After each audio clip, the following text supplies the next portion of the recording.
शिवतनय वरिष्ठं सर्वकल्याणमूर्तिं परशुकमलहस्ते शोभितं मोदकेन अरुणकुसुममालं व्यालबद्धोदरै च मम हृदयनिवासं श्रीगणेशं नमामि। ॐ माते तुझ्या चरणी आश्रय देसी आम्हा, तेणेची नित्यमनी तुष्टी घडे प्रकाम। लागो तुझ्या भजनी हे मनसाच नित्य, याहून अन्य जगदंब नकांक्षी चित्त। सर्वस्व तूच अमुचे जगदंब माते, आम्ही तुझे प्रिय शिशूच तुझे नाते। वाटो कसाही गुणहीन सदा जनामी, तू माय एक करिसी मम चोदनामी। तू माय एक करिसी मम चोदनामी। श्री गणेशाय नमः। श्री सरस्वत्यै नमः। श्री मातृपितृभ्यां नमः। श्री कुलदेवताभ्यो नमो नमः। श्री गुरुदेवेभ्यो नमो नमः। ओम श्री ललिता देव्यै नमः। अथ श्री ललिता सहस्रनाम स्तोत्रम। आतापर्यंत आपण ललिता सहस्रनाम स्तोत्रातले 114 श्लोक आणि 565 नाम आपण बघितलेले आहे. आता आपण 115व्या श्लोकाकडे वळणार आहोत. मागच्या काही श्लोकांमध्ये आपण कुंडलिनी चक्रामध्ये ती कुठं होती, तिचं कार्य काय चाललेलं होतं, योगिनी कशा होत्या हे बघितलं. त्याच्यानंतर आता वाग्देवी पुन्हा तिचंच वर्णन करायला सुरू करतात. आधीच्या पण पहिल्या बऱ्याच श्लोकांमध्ये त्यांनी ललितांबिकेचंच वर्णन केलेलं आहे, गुणवर्णन केलेलं आहे, तिचं रूप वर्णन केलेलं आहे, असं आपण आतापर्यंत बघितलं. आता आपण तिच्या आणखीन काही रूपांचं आणि आणखीन काही गुणांची माहिती आपल्याला या आता पुढच्या श्लोकांमधनं ती वाग्देवता करून देत आहे. 115 नंबरचा जो श्लोक आहे तो असा आहे. नित्य तृप्ता भक्त निधी नियंत्री निखिलेश्वरी, मैत्र्यादी वासना लभ्या महाप्रलय साक्षिणी. त्यातलं आता पहिलं नाम म्हणजे 566 नंबरचं जे नाम आहे ते म्हणजे नित्य तृप्ता. आता आपल्याला नावाचा अर्थ शब्दशः जर विचार केला तर नेहमी तृप्त असणारी, नित्य तृप्त असणारी, नित्य तृप्त शब्दशः अर्थ तो बरोबरच आहे. पण या देवीला कोणत्याही गोष्टींची आवश्यकताच नसते, कारण तिला ती कायम तृप्तच असणार आहे, कारण तिच्याकडं सगळं आहे, त्यामुळे ती संतुष्ट असणारच आहे, नित्य तृप्त आहे ती. पण कारण ती अनंत आहे आणि अनंतातून अनंत पुढे घेऊन ती एकटीच अनंतात राहते आहे, म्हणजे कारण ती ब्रह्मस्वरूपिणी आहे. ब्रह्मांडामध्ये तीच एकमेव सगळं ब्रह्म विश्व व्यापून उरलेली आहे आणि त्यामुळं तिच्याकडे सगळ्या गोष्टी अनंत आहेत, खूप आहेत. म्हणजे सुख समृद्धी असू दे, तिच्याकडे असणारे गुण असू दे, तिची संतुष्टता असू दे, हे सगळं तिच्याकडे खूप आहे, कारण ती चिरंतन आहे आणि चिरंतन गोष्टींनी ती व्याप्त आहे. नाशवंत गोष्टी आपण तिला अर्पण करतोय. आपण जे अर्पण करतो तिला, फळं फुलं सुद्धा ते एक दिवसांनी ते शिळी होतात, खराब होतात फळं सुद्धा, म्हणजे नाशवंत गोष्टी आपण तिला अर्पण करतोय. म्हणून ती आत्मस्वरूपामध्ये आपल्याकडे आहे, आपल्यामध्ये आहे ती, पण ती आत्मस्वरूपामध्ये आपण तिला जाणू शकत नाही, कारण ती अनंत रूपामध्ये आहे, ब्रह्मरूपामध्ये आहे. त्यामुळे तिला नित्य तृप्ता असं नाव वाग्देवीने इथं उद्धृत केलेलं आहे. कारण ती कशी आहे, अर्थात ती आपल्या भक्तांनाही तसंच बनवायचा प्रयत्न करते, पण आपण आपल्या अंतरात्म्या असणाऱ्या तिच्या स्थानाला, आत्मस्वरूपाला जाणून घेण्याचा प्रयत्न केला पाहिजे. तेव्हाच आपणही नित्य तृप्त असू, समाधानी असू शकू. कारण प्रपंचामध्ये आपल्याला अनेक अडचणी, अनेक गोष्टी असतात की ज्यामुळे आपली तृप्तता, आपली संतुष्टता भंग पावते. आपल्या मनाला खेद निर्माण झालेला असतो आणि ते सगळं मिळावं म्हणूनच हिची प्रार्थना करून, हिची भक्ती करून, हिचं स्वरूप ओळखून आपण नित्य तृप्त व्हायचा, तिच्यासारखं व्हायचा प्रयत्न करायचा आहे. ती सदैव संतुष्ट आहे. दुसरं जे नाव आहे भक्त निधीही. आता भक्त की जो तिच्या अखंड स्मरणामध्ये असतो तो तिचा भक्त.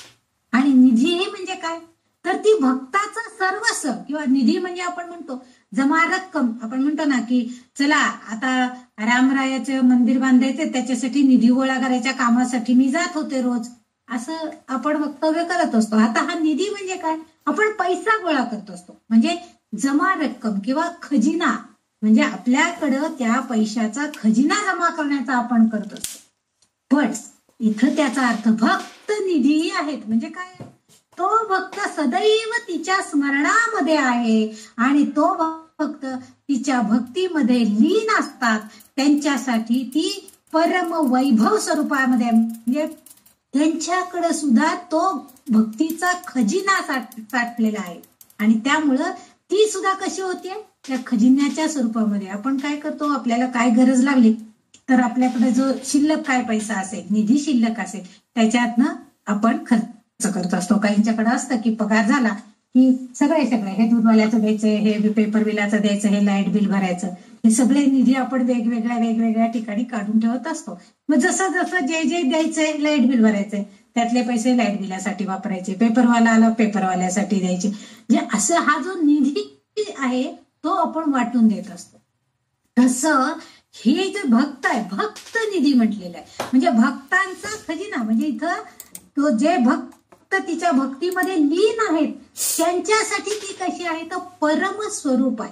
परम म्हणजे अत्यंतिक असणार आणि अशा स्वरूपामध्ये ती असल्यामुळं ती आपल्या भक्तांच्या कल्याणासाठी कसला निधी खर्च करते, तर आपला कृपा निधी.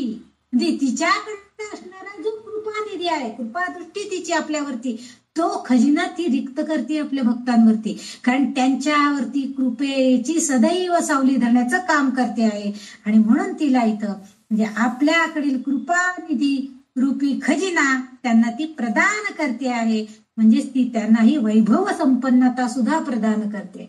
म्हणजे भक्ती वाढीस लागण्याची कृपा दृष्टी पण करते आणि त्यांची वैभव संपन्नता त्यांना प्राप्त होईल अशी ही कृपादृष्टी त्यांच्यावरती करते. आणि म्हणून इथं तिचं भक्त निधीही असा नावाचा उल्लेख या ललिता सहस्रनाम स्तोत्रामध्ये केलेला आपल्याला दिसून येतो. त्याच्या पुढचं जे नाव आहे 568 नंबरचं, ते नाव आहे नियंत्री. तर नियंत्री म्हटली की काय, नियंत्रण करणारी. कुठल्याही गोष्टीवरती आपण म्हणतो ना की तो नियंत्रक बसवलाय ना, म्हणजे आपण टाकी भरण्यासाठी एक बॉल लावलेला असतो की टाकी भरली की तो बॉल आपोआप नळाच्या तोंडाला जाऊन बसतो, तो नियंत्रक असतो. पुढं काय टाकी ओव्हरफ्लो होत नाही, तेवढी टाकी भरलेली मात्र राहते.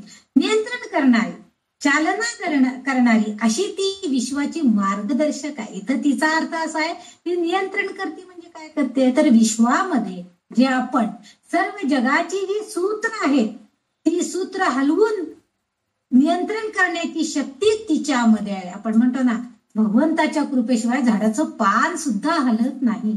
हा भगवंत म्हणजे कोण आहे, हीच आहे ब्रह्मस्वरूपिणी, ही त्याच्या रूपामध्ये सुद्धा ती आहे. म्हणून ती नियंत्री या नावानं, कारण तिच्या इच्छेशिवाय काही होऊ शकतच नाही. मग आपल्यासारख्या म्हणजे बघा, जर जीवमात्रामध्ये या विश्वामध्ये जर या गोष्टी काही घडू शकत नाही तर आपल्यासारख्या जीवमात्राची कथा तर फार वेगळीच आहे. म्हणजे त्यांच्या इच्छेने घटना, म्हणजे तिच्या इच्छेनं घटना घडत असतात, आपल्या इच्छेनं नाही. आपल्याला वाटत असतं की आज नाही, आज आईनं चांगलं काहीतरी नैवेद्याला गोड गोड करावं, मला गोड गोड खायला मिळावं, असं मुलं अपेक्षा करत असतात. पण त्याच दिवशी आई काय म्हणते, नाही आता 2 दिवसापूर्वीच गोड खूप झाले, आज नको, आज साधं दूध साखरेचा नैवेद्य दाखवूया. आई दूध साखरेचा नैवेद्य दाखवला की मुलांना गोड खायला मिळत नाही. म्हणजे ती जी घटना आहे ती घटना तिच्या इच्छेनं, कारण ती प्रेरणा देते आईला की अरे कालच 2 दिवसापूर्वी पुरणपोळ्या काल परवा संपल्यात, आज पुन्हा आणखीन काय गोड करायचं, आता नको बाई जास्त काय गोड करायला, जाऊ दे दूध साखरेचा किंवा फळाचा नैवेद्य दाखवूया. म्हणजे ही जी प्रेरणा देते, ही जे नियंत्रण करते ते कोण करते, तर ही ललितांबिका करते आहे. आणि म्हणून इथं वाग्देवींनी तिचा उल्लेख नियंत्री म्हणजे नियंत्रण करणारी असा उल्लेख केला. म्हणजे तिची जी ही सगळी नामं आहेत त्या पाठीमाग काही ना काही तिचे गुण त्यामध्ये आपल्याला दिसत आहेत. त्याचं पुढचं जे नाव आहे ते 569 नंबरचं निखिलेश्वरी. आता निखिल म्हणजे काय, अखिल म्हणतो ना आपण, म्हणजे संपूर्ण. निखिल तसंच इथं सुद्धा पूर्ण असा अर्थ आहे. निखिलेश्वरी, ईश्वरी म्हणजे देवता. ती ईश्वरी देवता आहे की जी पूर्ण आहे, म्हणजे परिपूर्ण असणारी जी ईश्वरी देवता ती निखिलेश्वरी असा तिचा खरं म्हणजे अर्थ आहे. कारण ही ललितांबिका जगाचा पूर्ण कारभार सांभाळताना सर्व गुणांनी युक्त अशी समावेशक, कारण का या संपूर्ण ब्रह्मांडाला मार्गदर्शक असणारी अशी ती आहे, कारण सर्वोच्च आहे. तिच्याकडं आपण पहिल्याच काही 2-3 श्लोकामध्ये आणि मला वाटतं तिच्या ध्यानाच्या श्लोकामध्ये सुद्धा आपण बघितलंय की ती उच्च अशी शासन करती आहे. जगाचा कारभार सांभाळायचं तर त्याच्याकडे शासकाकडे तेवढे गुण पाहिजेत. कारण आता समजा मंत्रिमंडळ स्थापायचं आहे तर काही जे आपल्या हाताखाली असणारे मंत्री संत्री कोण असतील तर त्यांना दुखवून चालणार नाही. सगळ्यांना खुश ठेवायचं आपल्याला काम करायला पाहिजे. कोणालाही दुखवता उपयोगी नाही किंवा कोणाला डोक्यावरही आपल्याला घ्यायचं नाही. हे शासनकर्त्याचं जे काम आहे अशी पूर्णपणे शासन यंत्रणा नियंत्रणात ठेवण्याचं कार्य ती पूर्णपणे पार पडते. आता हिची शासन यंत्रणा म्हणजे काय आहे तर तिच्यावर अवलंबून असणाऱ्या देवतांच्याकडे असणारी शक्ती. म्हणजे इंद्राला योग्य सांगायला पाहिजे, वरुणाला सांगायला पाहिजे, उगीच वादळ वगैरे झालं तर नुकसान होईल. म्हणजे ह्या ज्या गोष्टी आहेत हे सगळं नियंत्रितपणे करण्याचं कार्य ही करते. हे सामर्थ्य ही शक्ती तिच्याकडे आहे. आणि म्हणून वाग्देवी म्हणतायत की ती जगाची स्वामिनी आहे. आणि स्वामिनी असती म्हणजे काय करते ती तर त्या संपूर्ण जगावरती राज्य करणारी आहे, साम्राज्ञी आहे, ती स्वामिनी आहे. आणि म्हणून तिचं इथं त्यांनी निखिलेश्वरी पूर्णपणे परिपूर्ण असणारी ईश्वरी देवता म्हणजेच ही ललितांबिका आहे असं इथं उल्लेख केला गेलेला आहे. त्याच्या पुढचं 570 नंबरचं नाव आहे मैत्र्यादी वासना लभ्या. आता इथं मैत्र्यादी वासना लभ्या म्हणजे मैत्री अधिक आदी अधिक वासना लभ्या असा शब्दफोड त्याच्यामध्ये होता. आता मैत्री म्हटलं की आपल्याला माहितीये की आपण एकमेकांची जी दोस्ती करतो म्हणजे ज्याला एकमेकांच्या मनातल्या भावभावना कळतात तिथं मैत्री असते. नंतर वासना कुठल्या आहेत तर आपल्याला मोह मोद आसक्ती ज्या आहेत त्या सगळ्या आपल्या वासना आहेत. लभ्या म्हणजे तिला लागतात. आता इथं मैत्र्यादी वासना लभ्या. आता ही मैत्री जी आहे ती कशी आहे, आपल्या भक्ताची त्या देवतेची मैत्री आहे याचा अर्थ तिच्या मनामध्ये आपल्या भक्तांविषयी करुणा दया ममता परिपूर्णपणे भरलेली असं आपल्याला दिसतंय. आणि वासना ज्या आहेत त्या भक्ताच्या हृदयामध्ये असणाऱ्या वासना मोह हे जे आहेत ह्या ज्या आसक्ती आहेत ह्या सगळ्या त्या लाभतायत आपल्याला. आपण चांगल्या गोष्टीची आसक्ती धरली तर ते चांगलं फळही आपल्याला ती देणार आहे. कारण तिच्या मनामध्ये भक्ताविषयी अतिशय करुणा प्रेम आहे. आपला भक्त अडचणीत आहे, आपला भक्त संकटात आहे, आपल्या भक्ताच्या ह्या केवळ मामुलीशा अपेक्षा आहेत तर त्या आपण पूर्ण करायला पाहिजेत. हे त्या जगदंबिकेला त्या ललितांबिकेला नक्कीच कळतं आणि अशा वेळेस ती आपल्याला त्याचा लाभ करून देते. म्हणजे जेव्हा भक्तांच्या मनात दयाळूपणा करुणा आनंद आणि उदासीनता किंवा अपेक्षा गुण असतात. म्हणजे भक्तांच्या मनामध्ये काय काय आहे, दयाळूपणा आलेला आहे, करुणा आलेली आहे, आनंद आहे त्यांच्या मनामध्ये. पण काही वेळेला उदासीनता सुद्धा आहे, काही वेळेला दुसऱ्या विषयीची उपेक्षा सुद्धा करण्याचा त्याचा मानस असतो. हे सगळे गुण आहेत. तेव्हाच काय होतं की भगवती देवी काय करते, आपल्या भक्ताला कृपेचा लाभ करून देते आणि त्याच्या मनामध्ये दयाळूपणा आणखीन वाढीस कसा लागेल, तो दुसऱ्याला आनंद कसा देऊ शकेल हाही प्रयत्न करते. त्याच्या मनाला आलेली मर्ग उदासीनता ही नष्ट करण्याचा प्रयत्न करते आणि त्याची उपेक्षा कोणाकडनं होत असेल तर तेही ते आपल्या कृपेचा लाभ करून देते आणि ती उपेक्षा सुद्धा त्याची थांबवते. म्हणजे बऱ्याच वेळेला असं होतं, आता ऑफिसमध्ये काम करणारे वगैरे असतात, जीव तोडून काम करत असतात, पण जे त्यांचे बॉस असतात, अधिकारी वर्ग असतात, त्यांना समाधान वाटतच असत नाही, तर त्या कर्मचाऱ्याला उपेक्षा सोसावी लागते बऱ्याच वेळेला. इतकं काम करून सुद्धा काय तुम्ही आज हे नीट नाही केलं, फायलिंग नंबरिंग नाही आहे, याला काही नाही, तारीख घातलेल्या नाही आहेत, असं कसं फायली तयार करता वगैरे असं बोलतात. म्हणजे त्याच्यात इतकं चांगलं अगदी मन लावून अंतःकरणपूर्वक त्याने काम केलेलं असतं, पण तरी सुद्धा त्याची उपेक्षा होत असते.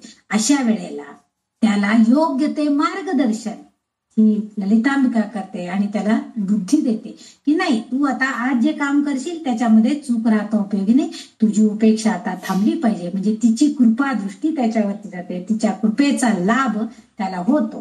कारण सुखी माणसाशी तो भक्त मैत्री करतोय. कारण तो कोणाशी मैत्री करतोय? सुखी माणसाशी, याचा अर्थ ह्या देवीशी. आपण सुद्धा म्हणजे सत्संगामध्ये जर आपण असू तर आपल्याला सुद्धा अतिशय आनंद मिळतो. आपण जेव्हा आता 10 दिवस महाराजांचा उत्सव असतो, ब्रह्मचैतन्य गोंदवलेकर महाराजांचा 10 दिवस सत्संग आणि सत्संग.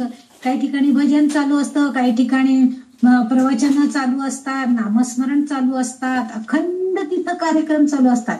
म्हणजे आपण त्या सगळ्या आनंद मिळवणाऱ्या जे लोक आहेत त्या सुखी आणि आनंदी लोकांच्याशी आपली मैत्री झाली. आपण एक 10 दिवस जर तिथं राहिलो तर आपण त्या वातावरणाशी अगदी एकरूप होऊन जातो आणि त्या सुखी माणसाशी आपली मैत्री होते. मग समजा घरामध्ये काहीतरी प्रॉब्लेम आहे आणि तो भक्त जर तिथं आलेला असेल तर आपल्याला लगेच कळतं की हा माणसाचा चेहरा आज सुकल्यासारखा दिसतोय, घरून काही निरोप आलाय का, काही दुःखात आहे का हा माणूस, हे आपल्याला लगेच कळतं. आणि मग त्याच्याविषयी आपल्या मनामध्ये सुद्धा करुणा भाव निर्माण होतो. म्हणून इथं त्यांनी म्हटले वासना, करुणा, वासना ह्या निर्माण होतात त्याच्या मनामध्ये, दया उत्पन्न होते. मग आपण विचारतो का हो काय झालेलं आहे, आणि मग आपण त्यांच्या दुःखावरती थोडासा तोडगा काढण्याचा प्रयत्न करतो, त्यांचं मन शांत करण्याचा प्रयत्न होतो, आपल्यातला असलेला आनंद त्यांना वाटून त्यांनाही आनंदित करण्याचा प्रयत्न करतो. म्हणजे जर आपण हे सत्संगात असलं तरच हे आपल्याला, म्हणजे आपल्या मनामध्ये असणारा मत्सर, द्वेष, आपल्याला दुसऱ्याचं काही चांगलं झालेलं न बघवणं वगैरे होतच नाही. कारण ते तसा भक्त होता आपला कामाच नाही, भक्ताने तसं होताच कामा नाहीये, अशी इच्छा या भगवती देवीची असते. आणि त्यामुळं ती आपोआपच आपल्या कृपेचा लाभ करून देऊन त्याला सगळ्यात चांगल्यात चांगलं सत्संग घडवती आणि त्याला शाश्वत आनंद, त्याच्या करुणाभाव वाढीस लागणं, वासना नष्ट होणं, यासाठी त्याला मदत करते, मार्गदर्शन करते, कृपा करते. कारण दुसऱ्याच्या सुखात सुख आणि दुःखात दुःख आपल्याला मानता यायला पाहिजे. म्हणजे दुसऱ्याला दुःख झालं की आपल्याला आनंद होतो, शेजाऱ्याकडे फ्रीज झालं की आपल्या मनामध्ये अगदी असा द्वेष येतो किंवा मत्सर निर्माण होतो. हा त्याच्याकडं काय केवढा मोठा फ्रीज आणलाय डबल डोअरचा, आणि ते आपल्याला बघायला बोलवतात. आपल्या मनामध्ये आपल्या घरी आल्याबरोबर लेकाला सांगतो आपण, अरे काय त्यांनी छान मोठा डबल डोअरचा मोठाच्या मोठा फ्रीज आणलाय, आपल्याकडे केव्हा घेतोस, तूही घेऊन टाकी, काय बिघडलं. म्हणजे हा मत्सर आहे, हा द्वेष आहे. म्हणजे त्याऐवजी त्यांच्या आनंदामध्ये आनंद जर मानायचा असेल तर आपण त्यांच्याकडे जर फ्रीज बघायला त्यांनी आपल्याला बोलवणे, आपण गेलो, आपण जर म्हटलं हा बरं झालं काकू तुमच्याकडे मोठा फ्रीज आला, आता जर कधी काहीतरी अडचण आली ना, तर कधीतरी मला काही साठवायचं असलं किंवा कारणाने काहीतरी ठेवायचं आलं तर तुमच्या फ्रीजमध्ये भरपूर जागा आहे बरं का, मी नक्की इथं आणून ठेवीन. हा आनंद त्याच्यातनं आपण मिळवायचा प्रयत्न, म्हणजे त्याचा उपयोग माझ्याही आनंदासाठी होणार आहे ना. माझ्याकडे असणारी फुलं सुकणार नाही, माझ्याकडे असणारा एखादा मी पदार्थ करून ठेवतो तो खराब होणार नाही, हा आनंद आपण मिळवायला पाहिजे ना. पण तसं होत नाही, आपल्याकडे नेमकं उलट होतं, आपल्या मनामध्ये मत्सर निर्माण होतो. म्हणजे जो द्वेष करणारा आहे त्याच्यावर हा आपण प्रेम करायला शिकलं पाहिजे. म्हणजे भले त्या व्यक्तीने आपल्याला असूये न दाखवायला आपल्याला बोलवलं असेल फ्रीज, परंतु म्हणजे एक उदाहरण आहे, कुठलीही गोष्ट तो जर असूये आपल्याला सांगत असेल तरी सुद्धा आपण म्हणतो हरकत नाही, काही हरकत नाही काकू, मीही प्रयत्न करेन हे मिळवायचा, म्हणजे मग मला मिळेल. म्हणजे आपल्यातल्या त्यांच्या मनात असणारी आपल्या विषयीची असूया आपण त्यांच्यावरती प्रेम करून वाढीस लावायला पाहिजे, प्रेम करायला शिकलं पाहिजे. म्हणजेच काय होतं, त्या वागण्याने तो भक्त काय होतो, शुद्ध चित्त बनतो.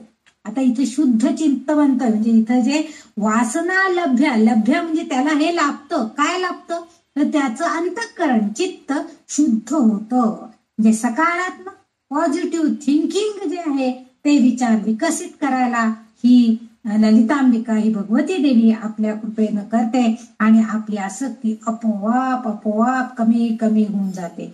कारण तिच्या कृपेचा आपलं चित्त शुद्ध बनतं आणि प्रेमानं आपण दुसऱ्याला जिंकायला बघतो आणि आपोआपच तिची कृपा झाली की आपल्या विचारांच्या विचारांमध्ये फरक पडतो. आपण निगेटिव्ह थिंकिंग कडनं पॉझिटिव्ह थिंकिंग कडे जातो, विचार विकसित होतात आणि आपल्या मनामध्ये असणारी जी आसक्ती आहे ती पण हळूहळू कमी होते.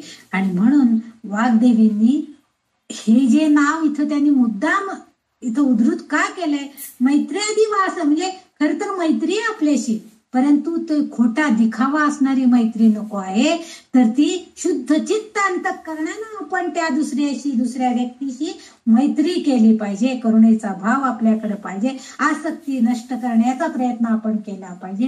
म्हणजेच आपोआपच त्या भगवती देवीच्या कृपेचा लाभ आपल्याला होणार आहे. हे वाग्देवींना आपल्या भक्तांकडून अपेक्षित आहे, म्हणून त्यांनी हे नाव इथं तिला दिलेलं आहे, उल्लेख केलेला आहे.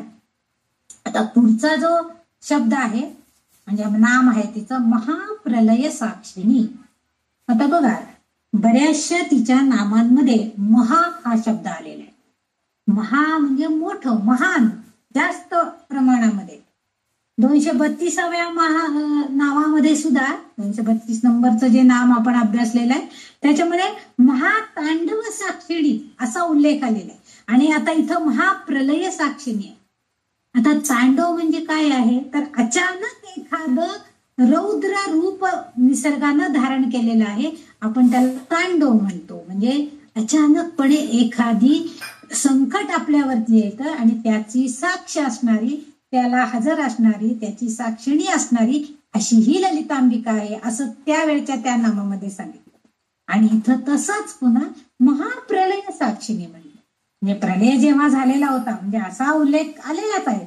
प्रलय म्हणजे जेव्हा सर्वनाश होतो संपूर्ण विश्वामध्ये, विश्व शिवामध्ये विलीन होऊन जातं, म्हणजे संपूर्ण विश्वाचा नाश प्रलय होतो. आणि या नावामध्ये वाग्देवी आपल्याला हे सांगू इच्छित आहे की महान विघटन म्हणजे प्रलय, आणि याची एकमेव साक्षीदार कोण आहे, तर ती म्हणजे ही ललितांबिका आहे, असं त्या महादेवी वाग्देवींना सांगायचंय. कारण का, तर शिव आणि शक्ती एकरूप आहेत, ते दोघही एकमेकाच्या साथीनच कुठलंही कार्य करू शकतात. आणि म्हणून इथं त्यांनी महाप्रलय साक्षिणी असं तिचं नाव ठेवलेलं आहे. म्हणजे त्या म्हणतात की कारण संवारक शक्ती असणारी जी शिवामध्ये, शिवशंकरामध्ये संवारक शक्ती आहे आणि त्या शक्तीला हे जे विघटन जेव्हा घडतं या शिवाच्या हातून, तर ते घडताना शिव हे वैश्विक नृत्य सुरू, या दरम्यान शिव काय करतो, त्याला संहार करायचा असतो, म्हणजे प्रलय घडणार असतो, त्यावेळेस तो वैश्विक नृत्य सुरू करतो. आणि तेव्हा त्या वैश्विक नृत्यामध्ये, आता इथं नृत्य म्हणजे नाच असा अर्थ नाहीये, विश्वामधल्या असंख्य घडामोडी जेव्हा घडत असतात आणि असंख्य घटना जेव्हा घडत असतात, त्यावेळेस ही ललितांबिका किंवा ही शिवा शक्ती ही शिवामध्ये विरघळते, विलीन होते. म्हणजे शिवाच्या निर्मितीच्या काळाची सुद्धा ती एकमेव साक्षीदार आहे, असा उल्लेख वाग्देवी, म्हणजे विघटन जेव्हा होतं, प्रलय होतो, तेव्हाही तीच साक्षीदार असते, ती त्याच्या बरोबर आहे. आणि पुन्हा प्रलयानंतर जेव्हा पुन्हा पुनर्निर्मितीचं कार्य सुरू होतं, तेव्हा या शिवशक्तीचं ऐक्य होतं आणि तेव्हाच त्या पुनर्निर्मिती सुरू होते. आणि तेव्हा सुद्धा तीच त्याला पुन्हा साक्षीदार म्हणून आहे. म्हणून महाप्रलय साक्षिणी असा उल्लेख या नामामध्ये आपल्याला वाग्देवींनी केलेला दिसून येतो आहे. आणि तीच एकमेव साक्षीदार आहे. मग एकमेव एकमेव साक्षीदार म्हटले ते दुसरं कुणीही तेव्हा नाहीये. शिव आणि शक्ती विघटनाच्या वेळेला पण हजर आहेत आणि पुनर्निर्मितीच्या वेळेला पण हजर आहेत. आणि म्हणूनच तिला एकमेव दुसरं कुणीही नाहीये अशी ती एकमेव ललितांबिका आहे की जी शिवासोबत आपलं कार्य करत असते. म्हणजे प्रलयाचं कार्य जे आहे, विघटनाचं जे कार्य आहे ते माहिती त्याच्या बरोबर आहे आणि निर्मितीच्या कार्यामध्ये सुद्धा तीच पुन्हा हजर आहे. असा अभिप्रेत अर्थ या वाग्देवींना या महाप्रलय साक्षिणी या नामामध्ये असलेला दिसून येतो. पुढचा जो श्लोक आहे, श्लोक नंबर आहे 116. आता त्याच्यामध्ये श्लोक असा आहे, पराशक्ती परानिष्ठा प्रज्ञान घनरूपिणी माध्वी पानालसा मत्ता मातृका वर्णरूपिणी. पराशक्ती परानिष्ठा आणि प्रज्ञान घनरूपिणी हे पहिली 3 नाव आहेत, पहिल्या चरणामध्ये आहेत. आणि माध्वी पानालसा मत्ता आणि मातृका वर्णरूपिणी ही 3 नावं खालच्या चरणामध्ये. म्हणजे या श्लोकामध्ये एकूण 6 नामांचा आपण विचार करणार आहोत. पहिलं जे 572 नंबरचं नाम आहे ते आहे पराशक्ती. तर पराशक्ती म्हणजे काय, तर परमशिवांची पत्नी म्हणजे पराशक्ती. म्हणजेच ही पार्वती म्हणता येते किंवा ही सर्वोच्च शक्ती म्हणता येते. ह्या सगळ्याला पराशक्ती, त्या पलीकडे असणारी, म्हणजे जे आपण कल्पनाही करू शकत नाही, जे आपल्याला ज्ञात नाहीये त्याच्या पलीकडे असणारी जी शक्ती ती पराशक्ती, सर्वोच्च शक्ती आहे. मानवी शरीरात 10 पदार्थ असलेले आपल्याला माहिती आहे, त्यांना धातूच असं म्हणतात. म्हणजे त्वचा, रक्त, मांस, चरबी, मेद, हाडांची उत्पत्ती, ही सगळे ह्या शक्तीपासून, म्हणजे हे जे घटक आहेत, इतरही आणखीन घटक आहेत, त्या सगळ्यांची उत्पत्ती ललितांबिकेच्या शक्तीपासूनच होते. म्हणजे तिची शक्ती जी आहे त्या शक्तीमुळं ललिता देवीपासूनच ह्या सगळ्याची निर्मिती मानवी शरीरामध्ये होऊ शकते. आणि मज्जा म्हणजे मज्जा संस्था, वीर्य, प्राणशक्ती म्हणजे श्वासोच्छ्वास आणि जीव, हे 4 यांची उत्पत्ती शिवापासून झाली आहे. म्हणजे पहिल्या ज्या शक्ती आहेत ती देवी देते आपल्याला तिची. आणि प्राणशक्ती आणि श्वासोच्छ्वास करणं, वीर्य आणि आपली त्वचा, ह्या सगळ्याची ही जी आहे हे शिवापासून निर्माण झाले. आणि सौंदर्य लहरीमध्ये याचं हे स्पष्ट केलेलं आहे की धातूस म्हणजेच पराशक्ती आहे. जर शिवा शक्तीशी जोडली गेली, मग अशी मी सांगितलं जीवशक्तीचं ऐक्य झालं तरच त्यांचे प्रगटीकरण होते. म्हणजे पुनर्निर्मिती जर व्हायची झाली तर शिवशक्तींचं ऐक्य होणं अतिशय गरजेचं आहे.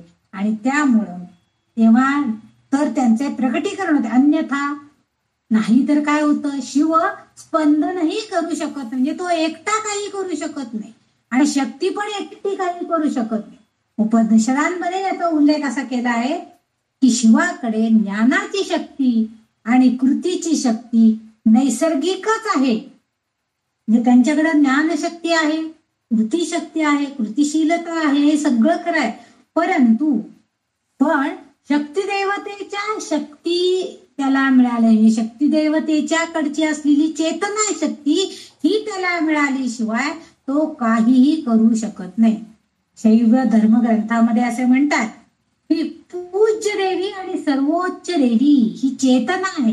म्हणजे आपल्या सर्वांच्या मध्ये असणारी प्राणशक्ती जी आहे, चेतना शक्ती जी आहे, ही सगळी जी आहे परमोच्च देवता आहे, ही म्हणजे ललितांबिका आहे. आणि याच्या माध्यमातूनच निर्मिती होते, पालन पोषण होते आणि विनाशही होतो.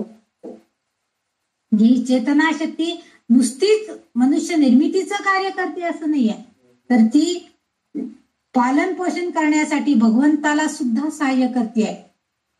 आणि जेव्हा या सृष्टीमध्ये संहार करण्याची गरज आहे तेव्हा संहार करण्याचं काम सुद्धा हीच करते. म्हणजे विनाश करणं, म्हणजे तिच्या चेतना शक्तीशिवाय, सर्वोच्च चेतना शक्ती जी आहे तिच्या शक्तीच्या माध्यमाशिवाय ह्या गोष्टी होऊ शकत नाही, की निर्मिती होणं, पालन पोषण आणि विनाश, या तीन. आणि ह्या सगळ्याच्या पलीकडे कोण आहे, तर ती शक्ती आहे, ती चेतना शक्ती. आणि म्हणून तिला पराशक्ती असं म्हणतात. म्हणजे ही पराशक्ती शिवाकडे पण आहे आणि शक्तीकडं म्हणजे ललितांबिकेकडे पण आहे, म्हणून तिचा उल्लेख त्यांनी इथं पराशक्ती असं केलं. म्हणजे सर्व क्षेत्रामध्ये ती मुक्तपणे वावरत असते. आणि अशा वेळेस संपूर्ण प्रकटीकरण जे होतं त्यावेळेस तिचीच अभिव्यक्ती, म्हणजे तिच्या शिवाय संपूर्ण प्रकटीकरण या विश्वाच्या निर्मितीमध्ये मानवदेहाची किंवा प्राणीजीवांची किंवा जीवजंतूंची निर्मिती, त्यांचं प्रकटीकरण होणं हे तिच्याशिवाय, कारण तीच सगळीकडे मुक्तपणे वावरते, एकमेव साक्षीदार आहे आणि ती शिवाशी एकरूप झाली की या सगळ्याची निर्मिती होत असते. म्हणून तिची अभिव्यक्तता तिथं आपल्याला दिसते. पराशक्ती तर परावाक म्हणजे वाणीचाही उगम झालेला दिसतो. म्हणजे ही पराशक्ती आणखीन एका प्रकारची आहे, वाणी शक्ती म्हणजे बोलणं आपलं. परावाणीच्या स्वरूपामध्ये सुद्धा ती आहे, त्या पलीकडं तिच्याकडे इतकी पराकाष्ठेची, असा आपण साधा अर्थ घेऊया, पराकाष्ठेची शक्ती असणारी अशी ती आहे. आणि त्यामुळं वाणीचा उगम सुद्धा तिच्याच शक्तीशिवाय तो. म्हणूनच आपण म्हणतो की जन्मल्या मूल काही बोलत नाही, परंतु ठराविक काळ 1, 1.5, 2 वर्षाचा काल झाला की त्याला उच्चारणा शक्ती निर्माण होते, चेतना शक्ती निर्माण होते आणि मग तो एक एक शब्द आई, बाबा, दादा, काका असे उच्चारायला लागतो. म्हणजे वर्णमालेतील अक्षरांच्या साह्यानं वाणीचा उगम त्या मानवी देहाकडून केला जातो. आणि त्यामुळं ही वर्णमालेतली अक्षर ही सुद्धा जणू तिचेच रूप आहे, तिचीच शक्ती आहे. इतकी व्यापक पसरलेली. आणि आपण जो अभ्यास करतो तो सुद्धा कसा आहे, हे सगळे शब्द भांडार इतका आहे, सगळ्या शाब्दिक कल्पना आपल्या पुढं मांडल्या गेलेल्या जात आहेत. हे सगळं काय आहे, तर हे ज्ञानाचं भांडार आहे. आणि या ज्ञानाच्या शक्तीमुळं आपल्याला हे सगळं माहीत होतं. म्हणजे व्यापक पणे पसरलेली ज्ञानशक्ती म्हणजे परिपूर्ण असणारी ज्ञानशक्ती म्हणजेच ही पराशक्ती आहे. मग ती वाणीच्या रूपामध्ये असू दे, निर्मितीच्या रूपामध्ये असू दे, ही सगळी आपल्याला ही ललितांबिकेचीच कृपा आहे. म्हणजेच ही पराशक्ती जी आहे ही सर्वोच्च दैवी गतीच ऊर्जा शक्ती आहे. एखादं समजा गोष्ट एका ठिकाणी जर आपण समजा एखादी गोष्ट केली, झाड लावलं आणि त्याला काही पाणी, झाडाला पाणी बिणी खत बीत काहीच घातलं नाही, तर त्याची वाढ होईल का? नाही. पण गतीच ऊर्जा त्याला प्राप्त व्हावी म्हणून आपण प्रवाही पाण्याचा त्याला थोडासा पुरवठा केला, थोडासा वारा त्याला मिळाला, थोडस खत त्याला घातलं गेलं, म्हणजे पोषकता त्याची जर झाली तर आपल्याला ते झाड उंच झालेलं, त्याला ऊर्जा मिळाल्यामुळं झाड वाढलेलं दिसून येतं. म्हणजे ही जी शक्तीची वाढ आहे ही या पराशक्तीचीच आहे. पराशक्तीची शक्ती ही चेतना शक्ती त्या जीवाला मिळते. लहान बाळ, आपण मागच्या काही याच्यामध्ये बघितलं की गर्भामध्ये ते बाळ वाढत असतं, हळूहळू अंकुरित होत असतं, अवयव येत असतात. हे सगळं कोणाची शक्ती आहे, तर हे पराशक्ती आहे. म्हणजेच ती सदैव सर्वोच्च अशी गतीज ऊर्जा शक्ती आहे. गतीज म्हणजे ज्याला प्रवाह आहे, गती आहे. आपण समजा एखादा जर मूढमती असेल, थोडस मतिमंद असेल, तर त्या माणसाला एका ठिकाणी बसवलं की तो तिथंच बसून राहतो, तो तिथून हलतच नाही. पण एखादं लहान मूल जर चंचल असेल तर ते काय करतं, भराभरा रांगतं, चालत का विना, काहीतरी करत का विना दुसरीकडे जाण्याचा प्रयत्न करतं. आणि ही गतीज ऊर्जा देण्याचं काम ही शक्ती देवता करत असते, ही ललितांबिका करत असते. म्हणून इथं तिचा पराशक्ती असा उल्लेख वाग्देवीने केलेला आपल्याला बघायला मिळतं. पुढचं जे नाव आहे ते नाव आहे परानिष्ठा. आता आपण आधीच म्हणजे आता याच्या अगोदर म्हणजे पराशक्ती हे नाव बघताना काय पाहिलं की ज्ञानाची शक्ती आहे. यामुळे आपल्याला ज्ञानाचा परिचय होतो, कारण आपण वाणीनं वाचतो, ज्ञान संपादन करतो. शब्दसंचयामुळे आपल्याला कळतं काय आहे याच्यामध्ये, काय सांगितलेलं आहे, याच्यामध्ये कोणता संदेश दिलेला आहे, कोणता उपदेश आहे, काय ज्ञान आहे, हे आपण समजू शकतो. आणि ह्या ज्ञानाचा परमोच्च जो टप्पा आहे तो म्हणजे परानिष्ठा. म्हणजे आत्ताच जे होतंय ते परमोच्च शक्ती होती, सर्वोच्च शक्ती ती पराशक्ती आहे. आणि आता परानिष्ठा, ज्ञानाचा परमोच्च टप्पा म्हणजेच परानिष्ठा आहे. निष्ठ किंवा निष्ठा असणं म्हणजे काय असतं? स्थिर स्थिती असते ती एका ठिकाणी. म्हणजे आपली, आपण म्हणतो ना, माझ्या सद्गुरूंवर माझी अगदी पूर्ण निष्ठा आहे, ते माझं कधीही अकल्याण करणार नाही, माझं कधीही वाईट काही होणार नाही. भले मला थोड्याशा संकटांना तोंड द्यावं लागेल किंवा मला काही गोष्टी सहन कराव्या लागतील, पण अंतिम फळ मला नक्की चांगलंच मिळणार आहे, एवढी माझी माझ्या गुरुवरची अगाध निष्ठा आहे, असं आपण नेहमी म्हणत असतो. आणि निष्ठा म्हणजे केव्हा निर्माण होती ही निष्ठा? कारण जेव्हा आपल्याला आत्मसाक्षात्कार म्हणजे त्या गुरुपदाचा किंवा त्या ईश्वरी शक्तीचा आत्मसाक्षात्कार होतो, तेव्हा व्यक्तीचं मन देखील स्थिर होतं. आपलं मन जर शांत होते, काही काही व्यक्ती असतात ते कुठल्याही चांगल्या प्रसंगात सुद्धा आणि वाईट प्रसंगात सुद्धा ते अगदी शांत आणि स्थिर असतात, त्याला आपण स्थितप्रज्ञ असं म्हणतो. म्हणजे कोणत्याही सुखाचाही दुःखाचाही त्यांच्यावरती काहीही परिणाम होत नाही, ते करून घेत नाहीत, कारण ते त्यांची निष्ठा इतकी दृढ झालेली असते, स्थिर असतात, शांत असतात व्यक्तीच, कारण ते त्याच वेळेला ब्रह्म्याशी एकरूप झालेले असतात, सदैव एकरूप झालेले असतात. म्हणजे ते आत्मानंदामध्ये शाश्वत आनंद मिळवण्यामध्ये तल्लीन असतात. बाह्य जगामध्ये चाललेल्या घटनांचा त्यांच्यावरती काहीही परिणाम होत नाही. म्हणजे ज्ञानाची सर्वोच्च पातळी त्यांनी मिळवलेली असते. म्हणजे ज्ञान काय संपादन करायचंय आपल्याला सुद्धा मुक्तीचं ज्ञान मिळवायचंय, त्यासाठी आपले हे सगळे प्रयत्न चालू आहेत. मोक्ष तर आपण नक्कीच मिळवणार, आपण एवढं करतोय म्हटलं आपल्याला मोक्ष नक्की मिळणार आहे, भगवंतांनी द्यायलाच पाहिजे आपल्याला. आपण तेवढं भक्तीनं, प्रेमानं आणि थोडे श्रद्धेनं सगळं करतो, पण आपल्याला नुसता मोक्ष नकोय, तर आपल्याला मुक्ती पाहिजे. म्हणजे पुनर्जन्मच नकोय आता, बस या जन्मामध्ये काय जे सुख आहे तेही भोगायला दे, काय जे दुःख आहे तेही या जन्मामध्ये भोगून जायची आपली तयारी ठेवायला पाहिजे. हे मुक्तीचा मार्ग आपल्याला पाहिजे, म्हणजे सर्वोच्च पातळी जी आहे ज्ञानाची ती आपल्याला प्राप्त करून घ्यायची. भगवद्गीतेच्या 4थ्या अध्यायामध्ये श्रीकृष्ण अर्जुनाला म्हणतायत की हे अर्जुना, ज्ञानानं केलेला त्याग हा भौतिक त्यागापेक्षा श्रेष्ठ आहे. म्हणजे भौतिक त्याग जो आहे, म्हणजे मी चांगले नवीन कपडे आता घालत नाही, मी गोड पदार्थ खात नाही, हा आपला भौतिक त्याग आहे. किंवा मी कुठल्याही कार्यक्रमांना मी जात नाही, ह्या ज्या गोष्टी आपण करतो ह्या सगळ्या भौतिक. किंवा मी टीव्ही बघत नाही, टीव्हीवरचे कुठलेही वाईट कार्यक्रम मी बघत नाही, सिनेमाला मी कधी जात नाही, ह्या आपल्या भौतिक गरजा आणि भौतिक गोष्टी आहेत. ह्याचा त्याग आपल्याला सहज शक्य आहे. परंतु आपण जेव्हा म्हणजे भौतिक त्याग हा आहे तोही चांगलाच आहे, तुम्ही ह्या सगळ्या वाईट गोष्टींना सोडताय, याचा अर्थ तुम्हाला आता थोडस भक्तीकडे तुम्ही वळालेले आहात, हे नक्की आहे. परंतु त्याही पेक्षा जेव्हा सर्व प्रकारचं कर्म म्हणजे आपलं कार्य आपण जे करतोय ज्ञानाने परिपूर्ण आहे, आपण जे कर्म करतो आहोत, आपण जे केलेलं आहे, आता आपण काय काम करतोय, आता सध्या आपण ललिताच्या सहस्त्रनामाच्या स्तोत्रातल्या तिच्या नामांचा अभ्यास करण्याचं कर्म करतोय. ह्याच्यामध्ये आपण तल्लीन होऊन गेलेलो आहोत, आपण ऐकतोय, आपण त्याला वेळ देतोय.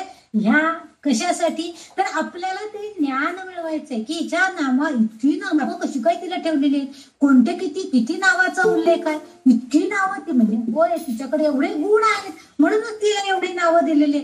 सहस्त्रनाम आपण विष्णूची सहस्त्रनाम बघतो, त्याची सहस्त्रनाम आहेत.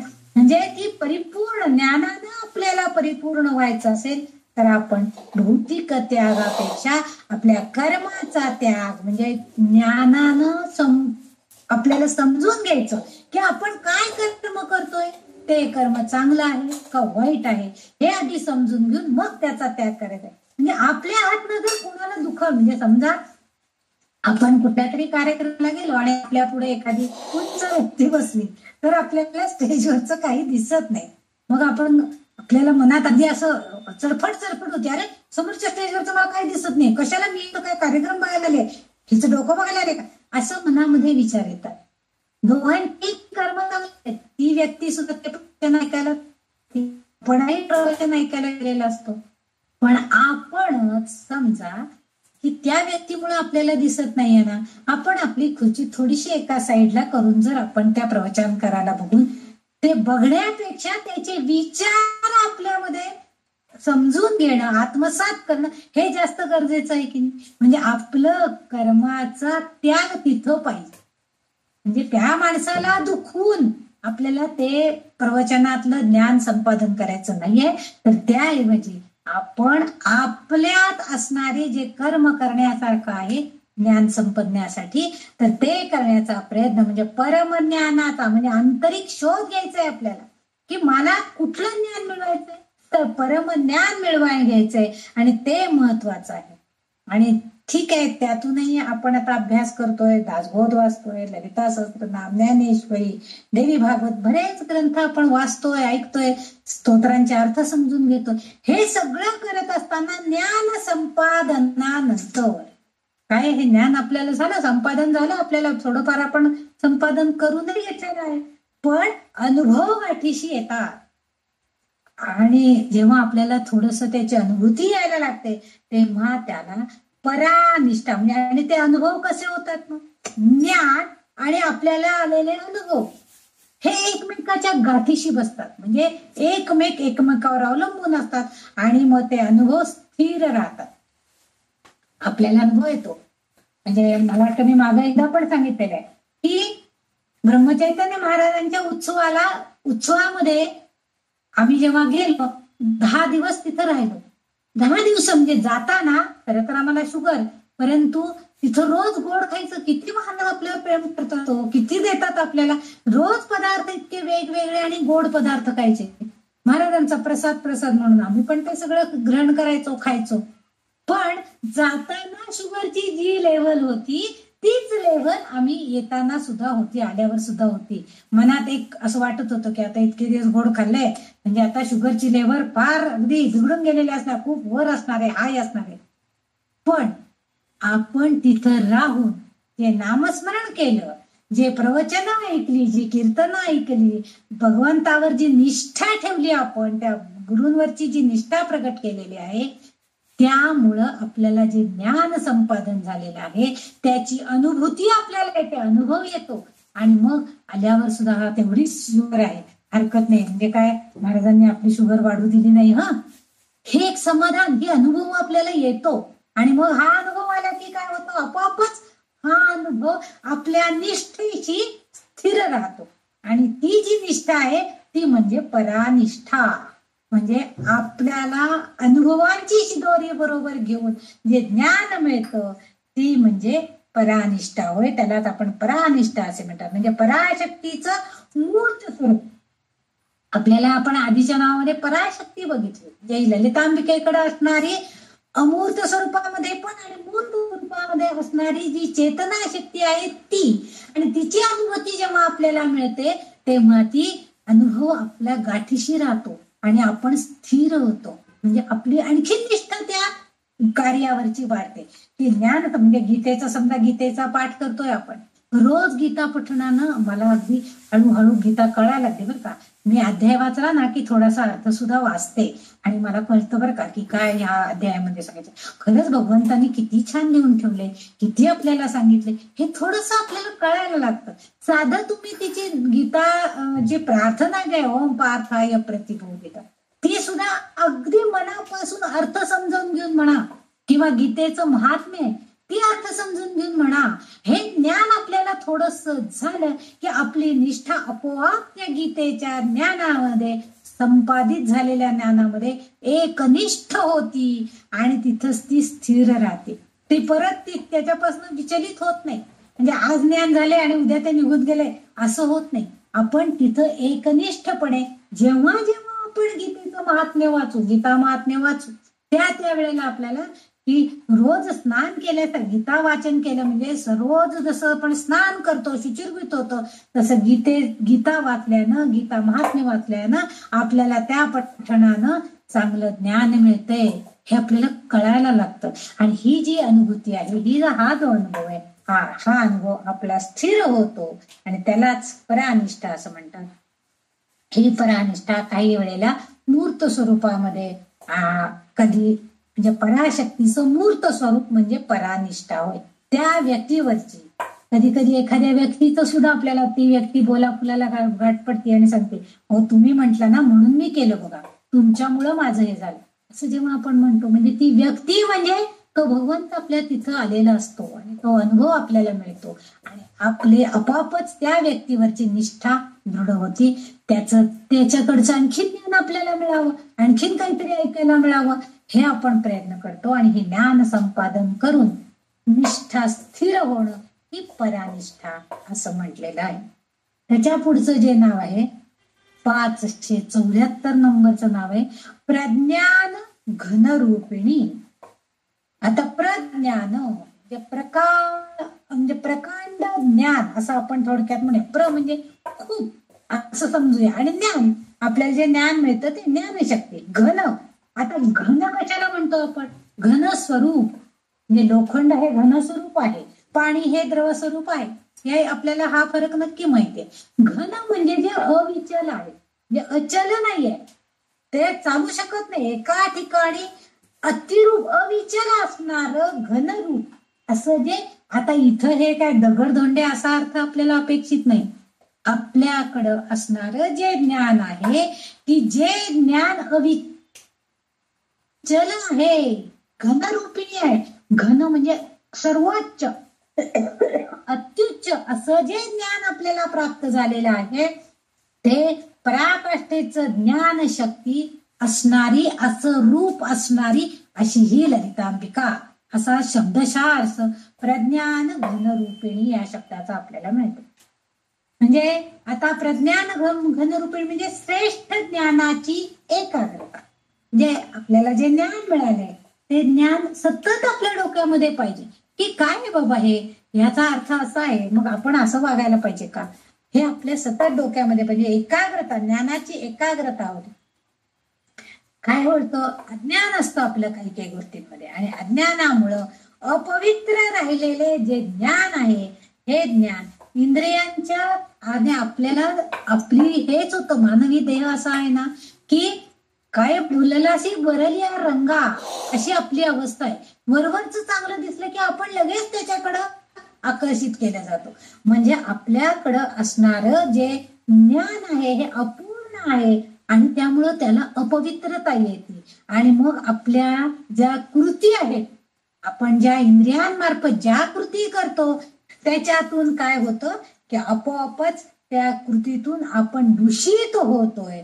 आणि म्हणून आत्मज्ञान, बुद्धिमत्ता जेव्हा शुद्ध स्वरूपामध्ये असते तेव्हाच त्या व्यक्तीला त्या प्रज्ञान असणाऱ्या, ज्ञान असणाऱ्या, प्रकांड ज्ञान असणाऱ्या व्यक्तीला साक्षात्कार होतो, आत्मसाक्षात्कार होतो, आत्मज्ञान प्राप्त होते, म्हणजेच शुद्ध ज्ञान प्राप्त होते. म्हणूनच येतं आपल्याला वाग्देवी सांगतायत की शुद्ध ज्ञान आणि एकाग्र ज्ञानाच्या रूपामध्ये ही ललितांबिकाच आपल्या हृदयामध्ये सुद्धा वास करून असते. एखादी गोष्ट अशी घडली की आपल्याला त्यावेळेस मनामध्ये द्वंद्व, हे करू का नको, करू का नको, आणि त्यावेळेस आपल्या चांगल्या मनानं, चांगल्या ज्ञानानं जर आपल्या कृतीवरती जर परिणाम झाला, आपल्याकडनं सत्कर्म केलं गेलं, म्हणजे त्यावेळेच्या विचारांवरती त्या ज्ञानाचा पगडा बसतो आणि आपल्या हातून आपल्या इंद्रियांमार्फत चांगलं कार्य केलं जातं. तुम्ही बघा, अनुभव घ्या. आपण जेव्हा गाडीत बसून जात असतो आणि सिग्नलला गाडी थांबते आणि तिथं बरेचसे म्हणजे आपल्या दारात काचा बंद असतात, पण तरी सुद्धा ते दारावर टकटक करून काही भिकारी मुलं, काही स्त्रिया, पुरुष म्हणजे असं मागणारे, तर हे लोक आपल्याकडं काहीतरी मागत असतात. मग त्यावेळेस समजा आपण एखादा धडधाकट माणूस बघितला तर आपण म्हणतो काय याला एवढं धडधाकट आहे, याला काम करायला काय होतंय, असं आपल्या मनामध्ये विचार येतो. दुसऱ्याच क्षणाला थोडं पुढे गेल्यावरती दुसऱ्या सिग्नलला एखादे लहान किंवा एखादी स्त्री जिच्याकडेवरती लहान मूल आहे अशी एखादी जर आपल्या दारावरती टकटक केली, आपण म्हणतो बाई तिचं लहान मूल केवढं रडतंय, भुकेजला असेल बिचार, आपण जे खरेदी केलेलं आहे त्याच्यातलं एका. अशा वेळेस आपलं मन सांगतं तिला पैसे देऊ काय, ती बाळाला तिला काय हवं ते घे. दुसरं मन सांगतं नको नको, पैसे बिसे देऊन त्यांना असं लाचार करू नको, त्यापेक्षा त्या भुकेल्या जीवाला तू 1-2 घास खायला दे, तू केळी घेतलीस ना 1-2 केळी त्या मुलाला दे. म्हणजे ही सत्प्रवृत्ती आपल्याला कोण करायला सांगतं की आपले अविचल असणारं ज्ञान जे आहे ते आपल्याला ह्या आपल्या कृतीतून हे कार्य करायला भाग पडतं. आणि मग आपल्या हातून आपण म्हणतो ठीक आहे 1-2 केळी, आपण 1 डझन खरेदी केलेत, नाही तरी घरी जाऊन आपल्या मुलांनाच खायला घालायचे, त्या मुलाला खायला घातलं तरी सुद्धा कदाचित त्याच्यामध्ये एखादे देवदेवता आपल्याकडं काही मागणं करत असेल असं म्हणायचं. 2 केळी जर त्या मुलाला लहान दिली तर आपल्याकडनं एखादं सत्कृत्य घडतं, पुण्यकर्म घडतं. आणि ह्यासाठी ते ललितांबिका सांगते की शुद्ध ज्ञान, तुमचं ज्ञान एकाग्र झालेलं पाहिजे. म्हणजे अशा वेळेस काही नाही त्याच्याकडे लक्ष द्यायचं नाही, काय मागतंय त्याच्याकडे बघायचं सुद्धा नाही. असं न करता आपल्या चांगल्या विचारांचा आपल्या वाईट विचारांवर पगडा आपण निर्माण करायचा आणि वाईट विचार घालवून टाकून चांगल्या विचारांचं आपल्या डोक्यामध्ये आपल्या मनामध्ये त्याचं दृढीकरण म्हणजे घन स्वरूपामध्ये ते साठवायचे आहे. आणि घनरूप म्हणून इथं त्यांनी म्हटलंय की प्रज्ञान घनरूपिणी अविचल रूपामध्ये अत्युच्च ज्ञान तिचं भरलेलं आहे, ते आपल्याला ती देऊ करते. फक्त आपल्याला ते घेण्याचीच कमी आहे आणि ते घेण्याचा प्रयत्न आपण तिच्याकडनं करायचा आहे. आणि म्हणून इथं ह्या वाग्देवी आपल्याला सांगतायत की ललितांबिका ही शुद्ध ज्ञानानं परिपूर्ण आहे, एकाग्रतेचं ज्ञानाच्या रूपामध्ये सुद्धा ती आहे आणि ती आपल्या भक्ताला ते देऊ इच्छिते आहे. फक्त त्यांनी तेवढंच निष्ठेनं आणि तेवढ्याच परमोच्च ज्ञानाचा प्राप्त करून ती दैवी शक्ती जी तिची आहे ती आपल्याला प्राप्त करून देण्याचा प्रयत्न केला पाहिजे. म्हणजे आधीची पराशक्ती परानिष्ठा यांचा आधार घेऊन आपण या ललिता मातेची कृपा संपादन करायला पाहिजे. म्हणजेच आपण प्रज्ञान म्हणजे ज्ञानवंत होऊ, शुद्ध ज्ञान आपल्याला प्राप्त होईल. पुढचं जे नाव आहे ते नाव आहे माधवी पानालसा, असा शब्द आहे माधवी पानालसा. आता वरच्या 116 नंबरच्या वरच्या चरणामध्ये 3 नाव आपण बघितले, पराशक्ती परानिष्ठा आणि प्रज्ञान घनरूपिणी. आता खाली माधवी पान बघा एकदम वेगळंच चाललेलं आहे. म्हणजे माझी आपण पाहिलं की पराशक्ती सुद्धा तीच आहे, परानिष्ठा सुद्धा ही ललितांबिकाच आहे. आणि ललिता माता आता कशी आहे माधवी, माधवी म्हणजे मधापासून बनलेलं एक मादक पेय. माधवी नाही, माधवी गोड अशा अर्थाने आहे. आणि काही ठिकाणी द्राक्षाचा अर्क किंवा मध यांचं मिश्रण असंही उल्लेख या माधवी या मधाचा म्हणजे या पेयाचा त्यांनी केलेला आहे. याचा अर्थ असाही सांगितलेला आहे.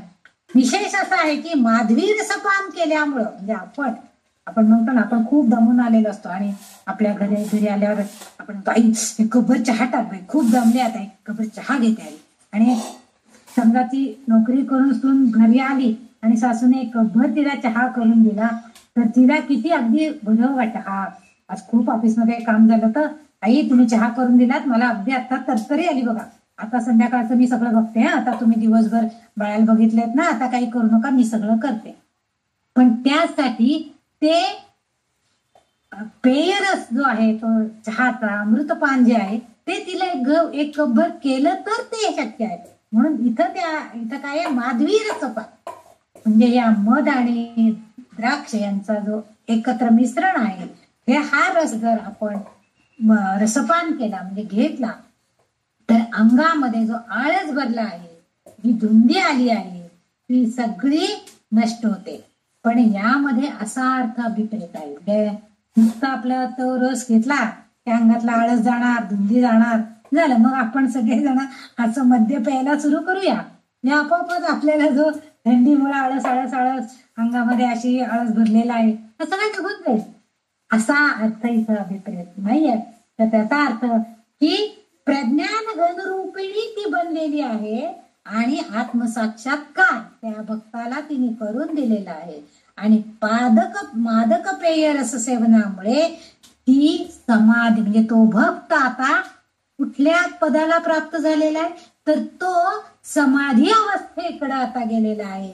आणि इथं जे आहे तिचा माधवी पानालसा हा जो उल्लेख इथं आलेला आहे की तो भक्त आता या ललिता मातेच्या कृपेमुळं कृपा संपादनामुळं काय झालेला आहे तर समाधी अवस्थेकडे गेलेला आहे. आणि तिथं तो नेहमीच शिवाचं ध्यान करतोय किंवा शक्तीचं ध्यान करतोय.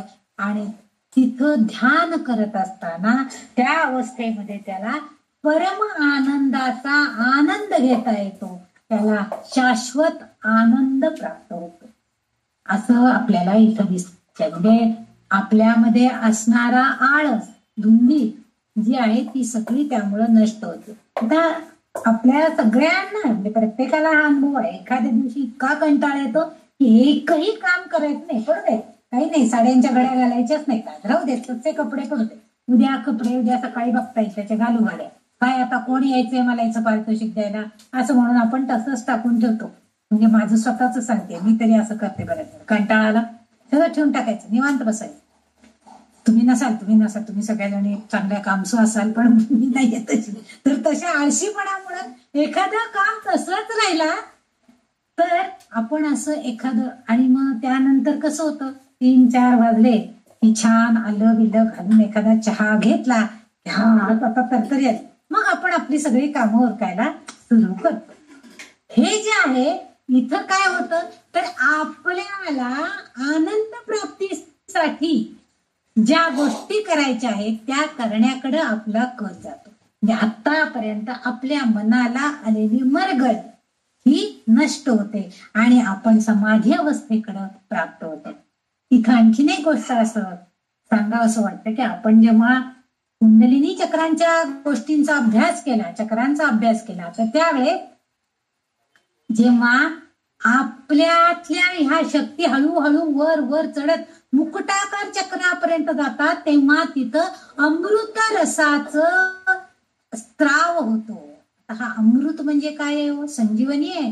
त्याला अमृत प्राप्त होतो तो कधी अमर असतो, तो त्याला अमृत संजीवनी मिळते म्हणजे मृत्यू नाही, अमरता प्राप्त होते. आणि ते अमृत रसस्राव हा आपल्या कुंडलिनी चक्राच्या मुकुटाकार चक्रामध्ये होतो. म्हणजे त्याचा अर्थ आपल्याला म्हणजे आपण जी विश्रांती घेतलेली असते किंवा ज्यामुळे आपल्याला त्या पेयरसाच्या पेय पान केल्यामुळं आपल्याला जो आनंद मिळालेला असतो त्यामुळं आपल्याला शाश्वत आनंदाची प्राप्त होते.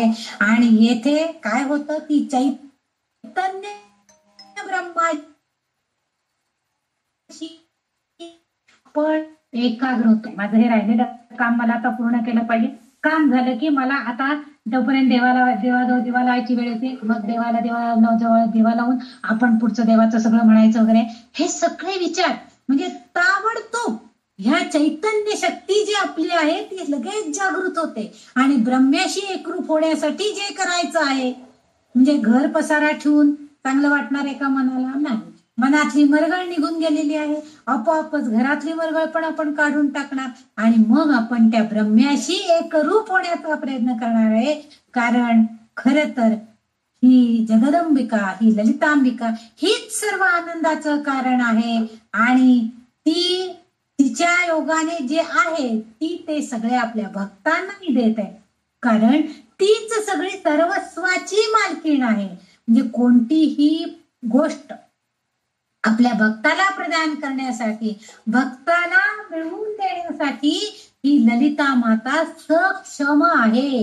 म्हणजे तिच्याकडे तेवढं सामर्थ्य आहे, ती आपल्याला देणारच आहे. आणि म्हणून ती देताना ती आपल्याला थोडीशी एक लालूच दाखवते की तू हे माधवी रसपान कर, माधवी पानांचं रसपान तू कर, म्हणजे थोडस सुखाचा गोडसर पदार्थांचं सेवन केल्यामुळं आपल्यातली चैतन्य शक्ती जागृत होते आणि आपोआपच आपण शाश्वत आनंदापर्यंत जातो आणि आपलं मन त्या ब्रह्म्याशी, त्या आनंदाशी एकरूप होतं. आणि त्यासाठी हीच जगदंबिका, ही ललितांबिका आपल्याला साह्यभूत होते आहे, असं आपल्याला इथून दिसून येतं. हेच वाग्देवींनी इथं प्रदान केले की तीच त्या सगळ्याला कारणीभूत आहे. म्हणजे एखाद्या दिवशी आपलं मन फार असं म्हणजे नाराज असतं, काही काम करायचं इच्छा होत नाही, पण एखाद्या दिवशी तेच त्याच्या दुसऱ्या दिवशी मात्र आपल्यामधली सगळी बरगळ निघून जाते आणि आपण पोआप अतिशय काम करायला सुरू करतो. भरपूर आज खूप वाचन होतं, खूप लेखन होतं, खूप घरातली सगळी कामं पार पडतात. ही शक्ती कोण देतं?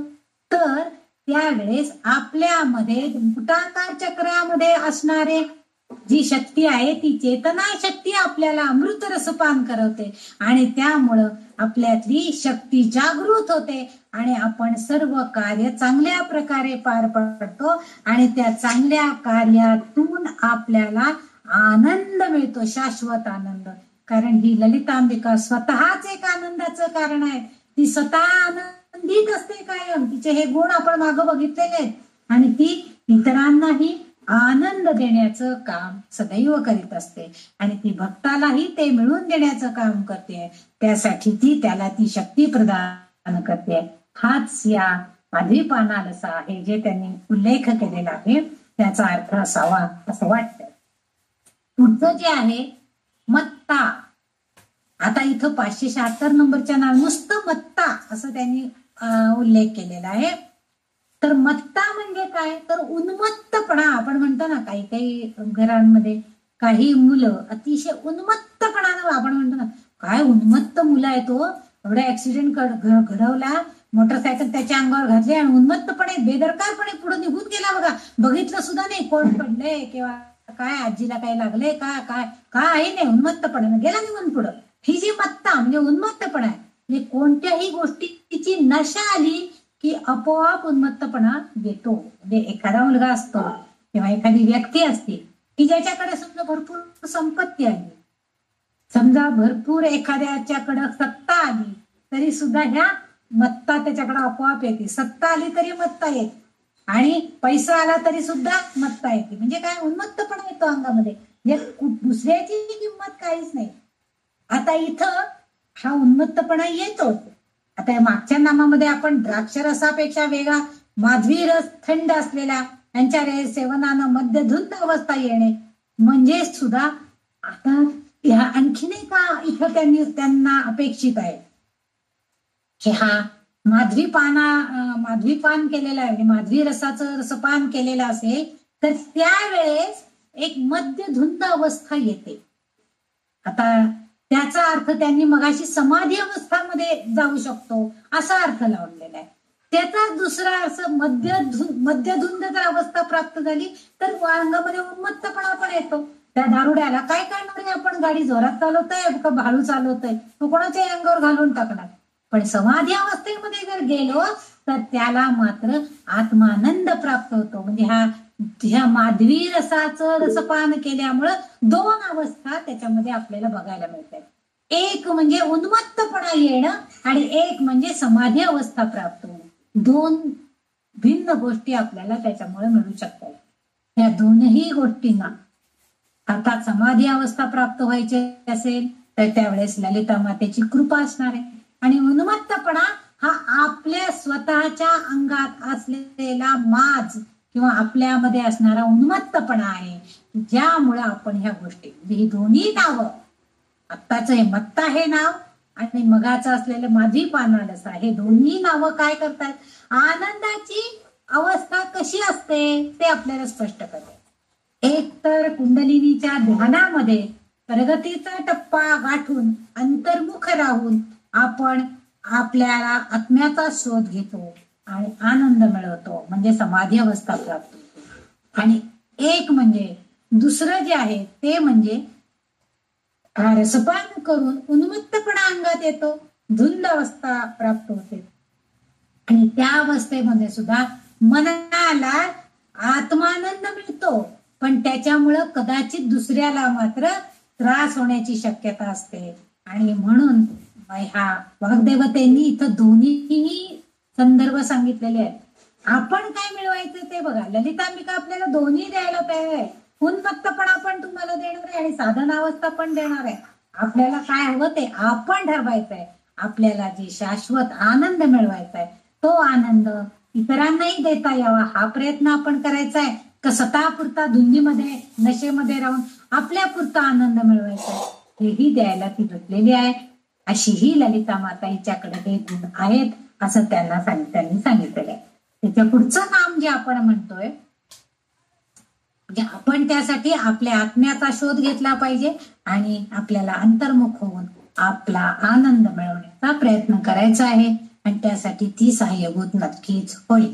पुढचं नाव जे 577 नंबरचं नाव आहे ते मातृका वर्णरूपिणी. आता मातृका म्हणजे दे आई, थोडक्यात मातृदेवो भव वगैरे आपण म्हणतो, म्हणजे दे आई. मातृका वर्णरूपिणी, वर्ण म्हणजे रंग आणि मातृका म्हणजे देवी स्वरूप रूप. संस्कृत वर्णमालेमध्ये 51 अक्षरांच्या रूपामध्ये ही मातृका, म्हणजे त्याला आपण 6 गटामध्ये, म्हणजे आपण वर्णमालेतल्या अक्षरांच्या बाराखडीच्या तक्त्यावरती जर थोडस डोळे मिटून आठवून नजर टाका, क ख ग घ म च छ ज ज य त थ द ध न प प ब भ म य र ल व श च ळ क्ष ञ असे अक्षर येतात. म्हणजे 6 अक्षरांचे गट केलेले आहेत. आणि अशी जी अक्षर आहेत ती 50 अक्षर 6 गटामध्ये त्यांनी विभागून टाकलेले आहेत. आणि त्याची नुसती अक्षर विभागून टाकलेले नाहीयेत. आपण आज्ञाचक्राचा किंवा सगळ्या चक्रांचा जेव्हा अभ्यास केला तेव्हा त्याच्यामध्ये जी कमळ विकसित झालेली आहेत त्या कमळांच्या पाकळ्यांवरती एक एक एक मुळाक्षरांचं अक्षर लिहिले गेलेले आहेत, हेही आपण अभ्यासलेलं होतं. आणि मूलाधार पासून आज्ञाचक्रापर्यंत त्या सगळ्यांची पूजा, म्हणजे त्या कमळ पुष्पाची, कमळ फुलांची जेव्हा पूजा केली जाते, त्या योगिनी देवतेंची जेव्हा पूजन अर्चन केलं जातं, त्यांना विविध तऱ्हेचे नैवेद्य दाखवले जातात, तेव्हा त्या गट विभागणीनुसार त्यांच्या अक्षरांचे रंग सुद्धा वेगवेगळे आहेत. म्हणजे आपण बघितलं होतं एका गटाचं, म्हणजे आज्ञाचक्राचे सुद्धा वेगवेगळे रंग, एखादा निळा, एखादा पिवळा, एखादा गुलाबी आणि शेवटच्या याच्यामध्ये इंद्रधनुष्यासारखे रंग, असं आपण सगळा अभ्यास आधी केलेला आहे. म्हणजे विविध वर्ण म्हणजे रंग, म्हणजे ह्या मातृका स्वरूप असणारी ही जी देवी आहे ही 51 अक्षरांमध्ये, संस्कृत वर्णमालेमध्ये 51 मुळाक्षर असलेले सांगतायत. आणि मूलाधार चक्रापासून त्या आज्ञाचक्रापर्यंत विविध ठिकाणी चक्रांमध्ये वेगवेगळ्या अक्षरांची नेमणूक केलेली आहे. त्याच्यामध्ये 6 गट विभागलेले आहेत आणि त्या अक्षरांच्या विभागणीमध्ये रंग सुद्धा वेगवेगळे आहेत. अ पासून 16 स्वर स्फटिक रंगामध्ये येतात.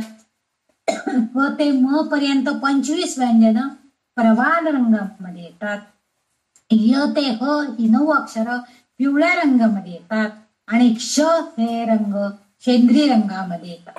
हे सर्व 51 मिळून त्याला मातृका असं संबोधतात. आपल्याकडं म्हणजे आता जेव्हा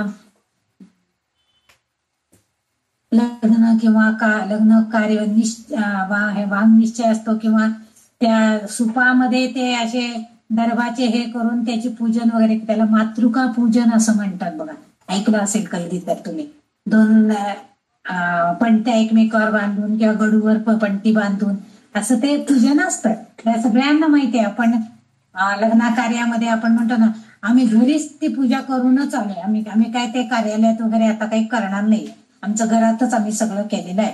म्हणजे थोडक्यात म्हणजे आपण त्या मातृकांना पूजन करून तुम्ही आता आमच्या घरामध्ये स्थिर राहा आवाहन करून आलेलं असतं की आमचं कार्य निर्विघ्न पार पडते. ते मातृका ज्या आहेत त्या मातृका म्हणजे ह्या देवता आहेत. आणि त्याच म्हणजे आपण आज्ञाचक्रामध्ये बघितलं होतं की त्या योगिनी देवता आहेत, तसंच त्या वर्ण देवता सुद्धा आहेत. म्हणजे वर्णाक्षर जी आहेत, मुळाक्षर ही सुद्धा आहेत असं म्हटलं जातं. आणि म्हणून ह्या मातृकार म्हणजे स्वर आणि व्यंजनांची तुलना त्यांनी इथं शिव आणि शक्ती यांच्या स्वरूपाशी केलेली आहे. मातृकार रूपिणी आणि विविध रंगात आहेत सर्व स्वर व्यंजन जेव्हा एकत्रित येतील, म्हणजे स्वर आणि व्यंजन म्हणजे आपण जेव्हा ते शब्द उच्चारण करू, समजा आपल्याला एखादं नाव घ्यायचंय नलिनी, आता नलिनी नाव घेताना न ली ल मध्ये ई हे स्वर मिळवण्याशिवाय ली हे अक्षर आपण उच्चारू शकणार आहे का? नाही. नुसतं नलनी नलन नलन नलन असं नाही, आपल्याला नलिनी नाव घ्यायचंय म्हणजे न अक्षरामध्ये ल अक्षरामध्ये ई हे स्वर त्याच्यात मिसळल्याशिवाय आपल्याला नलिनी हे नाव आपण घेऊ शकत नाही. म्हणजे याचा अर्थ जेव्हा स्वर आणि व्यंजन एकत्रित येतील तेव्हाच आपण ध्वनी निर्माण करू शकतो. म्हणजे मुळाक्षर जी आहेत त्या मुळाक्षरांना ध्वनी निर्माण करता येताना ते स्वर आणि व्यंजन हे एकत्रित यावे लागतात आणि ब्रह्मांडामध्ये हे सगळे ध्वनी यांनी व्यापून उरले. म्हणजे ब्रह्मांडामध्ये सुद्धा ध्वनी आहेत, फक्त आपण त्या विशिष्ट तऱ्हेचं उच्चारण केलं की क क अक्षर उच्चारलं की ते ब्रह्मांडामध्ये आहे. क म्हणजे सुद्धा ब्रह्मांडच असा अर्थ मग मागच्या एका ह्याच्यामध्ये आपण सांगितलेला होता. म्हणजे हे जे आहे हे उच्चारण केल्यावर ते ध्वनी तिथं निर्माण होतात आणि त्या ब्रह्मांडामध्ये या ध्वनींनी सगळं व्यापून उरलेलं आहे. आपण टेप रेकॉर्ड ऐकतो किंवा आता आपल्याकडं जे रेकॉर्ड करून ठेवतात, म्हणजे काय करतो हो आपण, तर आपण ते ध्वनी जे आहे ते एका कॉम्पॅक्ट अशा त्या चिप मध्ये किंवा आपल्या मोबाईल मध्ये संग्रहित करून ठेवत असतो. आणि ते करत असताना आपण या मातृका वर्ण जे आहेत म्हणजे या स्वरव्यंजन आहेत यांचा आधार आपण ते घेतो आणि मगच आपण हे उच्चारण करू शकतो. मागील एका नामामध्ये आपण बघितलं होतं की देवीने ह्या 50 अक्षरांची माळा सुद्धा गळ्यात घातलेली आहे. हाही उल्लेख आपण ऐकलेला आहे, बघितलेला आहे. म्हणजे आता ती माळा जेव्हा बांधली जाते घातली जाते, माळा काय अशी एक एक फुलांची माळा होऊ शकते का? नाही. एका सूत्रामध्ये एका दोऱ्यामध्ये आपण ती फुलं गुंफतो आणि मग त्याची माळ तयार होते. म्हणजे एका बंधनामध्ये म्हणजे दोऱ्यामध्ये बांधली गेली ती सगळे स्वर आणि व्यंजना ही त्यांची माळा तयार होणार आहे आणि ती माळा ही ललितांबिका आपल्या गळ्यामध्ये धारण करते आणि त्याद्वारे ध्वनी निर्मिती या मातृका वर्णांमुळे ही अक्षर जी आहेत त्यांच्यामुळे होतो आणि तो ध्वनी ब्रह्मांडामध्ये सगळीकडं व्यापून उरलेला आहे. आता याच्यामध्ये आणखीन एक अर्थ असाही त्या सांगतायत की सर्व अक्षरांची वर्णरूपांनी ओळख करून देणारी ती माता आहे. म्हणजे मातृका वर्णरूपिणी ही जी आहे, आता आपण बघितलं की जी स्वरव्यंजन युक्त आहेत म्हणून ती मातृका वर्णरूपिणी. पण इथं त्यांनी आणखीन एक अर्थ सांगितलाय की सर्व अक्षरांची वर्णरूप म्हणजे त्यांचं जे अक्षराचं रूप आहे प्रत्येकाचं क ख ग प्रत्येकाचं वेगळं रूप आहे. सगळे एकसारखे आहेत का? नाही. कशाचं रूप, कशाला गाठ आहे, कशाला कान आहे, कशाला रेग आहे, कशाला मध्ये आडवी रेग आहे, म्हणजे प्रत्येकाचं रूप हे वेगवेगळं आहे आणि ह्या वर्णरूपांची ओळख करून देणारी ही माता आहे. कोण? आमची ललितांबिका. आणि हेच इथं सिद्ध होते की ही देवी माझी आहे ती सर्व अक्षरांची निर्मिती करते आहे आणि नुसती निर्मिती करत नाहीये, तर मानवी देहामध्ये जी हे अनेक चक्र आहेत, आपण जी चक्रांचा अभ्यास केला त्या चक्रांमध्ये असणाऱ्या श्री चक्रावरच हे मानवी शरीर अवलंबून आहे आणि ही अक्षर मानवी अस्तित्वाचा पाया आहे. त्या चक्रामध्ये असणारी जी कमळ आहे त्याच्या पाकळ्या ज्या आहेत त्या पाकळ्यांवरती हे एक एक एक वर्ण अक्षर जाऊन बसलेले आहेत. त्याच्याद्वारे आपण त्या चक्रांचाही अभ्यास करतो, त्या चक्राचं स्वरूप समजून घेतो आणि ते आपल्या आतमध्ये मानवी देहामध्ये स्थित आहे, मानव आणि प्राणी. आणि मग आपण बघा सगळे मानव बोलू शकतात का? सगळे प्राणी बोलू शकतात का? हो नाही. पण मानवाला मात्र ते सामर्थ्य आहे. मानव स्वतः उच्चारण करू शकतो, शब्दोच्चारण करू शकतो, ध्वनी निर्माण करू शकतो. म्हणून ह्या ध्वनीमध्ये आपण बघतो की कोणाचा एखाद्याचा आवाज इतका सुंदर असतो, ऐकत राहतं, गोड गाणी गात असतात. एखादा छान बोलत असतो तर एखादा अगदी कर्ण कर्कश ओरडून बोलत असतो. आपण म्हणतो काय बाई बसाड्या आवाजात तो गायला लागलाय, बंद करा तो रेडिओ, काही नको, काय चांगलं नाही गाणं. म्हणजे त्या ध्वनीमुळे आपल्याला कळतं की ती व्यक्ती कशी आहे किंवा त्याचा आवाज कसा आहे. आणि ही फक्त आपल्या मानवी देहालाच ही देणगी आहे. कारण प्राणी बोलू शकत नाहीत, प्राणी शब्द उच्चार करू शकत नाहीत, फक्त आवाज काढू शकतात. त्या आवाजा समजून घेण्याची ताकद ज्ञानेश्वरांसारखी आपल्याला नाही आहे, पण त्यांना ती होती. कारण ते ब्रह्मस्वरूपच झालेले होते, भगवंतच होते प्रत्यक्ष. त्यामुळे त्यांना ते कळलं, म्हणून त्यांनी वेड्यामुखी वेद बोलवून घेतले. पण आपल्या सामान्य माणसाला प्रत्येक प्राणी मात्रामध्ये ध्वनी निर्माण होतो, पण शब्द उच्चारण मात्र फक्त आणि फक्त मानवी देहाला शक्य आहे. आणि म्हणून त्या मानव आणि प्राणी यांच्यामधला हा प्रमुख फरक आहे. काय की आवाज आणि शब्दोच्चारांचा समज हा जो आहे हा आपल्यातला. त्यांना पण आवाज येतात, आ हो आई असे आवाज ते काढतात प्राणी सुद्धा, पण शब्दोच्चारण करणं हे फक्त मानवालाच शक्य आहे. आणि म्हणून शब्द ब्रह्म असं म्हणून सुद्धा तिची ओळख या ठिकाणी ह्या ललितांबिकेची आपल्याला होते. म्हणून या वाग्देवी मानव हा अक्षरांच्या योगानं, आणि मग मानव काय करतो, हे जे आपण शब्द उच्चारण करतो त्याच्यामुळे आपण स्तुती करतो, या चक्रांची पूजा करतो, त्यांचं ध्यान करतो, आणि त्याला कैलास प्रस्तार असं म्हणतात. आणखीन 2 प्रस्तार आहेत, मेरू प्रस्तार आणि भृगु प्रस्तार. मेरू प्रस्तारात आपल्याला पंधरवड्यातील तिथीच्या देवता ज्या आहे, नित्या देवता म्हणून मागं उल्लेख झालेला आहे आपल्याकडे त्याचा. आणि ललितांबिकेची पूजा आपण म्हणजे नित्य पूजा ज्या होतात पंधरवड्यामध्ये, प्रत्येक तिथीला एक एक वेगळ्या वेगळ्या प्रकारची देवता आहे, आणि त्या प्रत्येकीची वेगवेगळ्या प्रकारे पूजा सुद्धा केली जाते.